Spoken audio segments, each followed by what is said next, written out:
தேர்தல் வாக்குறுதி வந்து அனைத்திலும் நிறைவேற்றல தேர்தல் வாக்குறுதி என்பது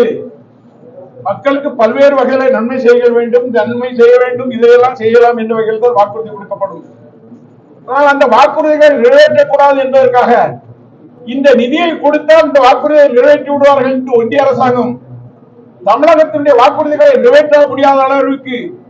எந்தெந்த வகையிலே அவர்கள் நிதி ஆதாரங்களை கொடுக்காமல அதை தடை செய்கின்ற வகையிலே தடை செய்கின்றார் என்பதை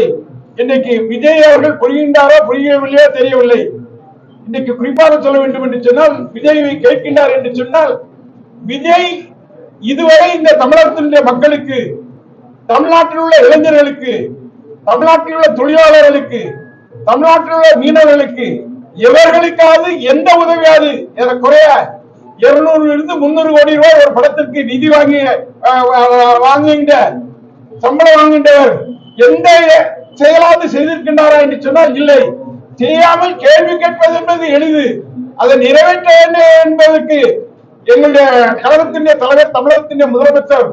இன்றைக்கு அவர் எடுக்கின்ற நடவடிக்கைகள் எவ்வளவு போராட்டம், எவ்வளவு முயற்சி, தினந்தோறும் அவர் சுற்றி மக்களை சந்தித்து மக்களுக்கு செய்கின்ற நன்மைகள், இதையெல்லாம் இன்றைக்கு நினைத்து பார்க்க வேண்டும். அதுவும் இல்லாமல் சனிக்கிழமை தோறும் மக்களை பார்க்க, இதுதான்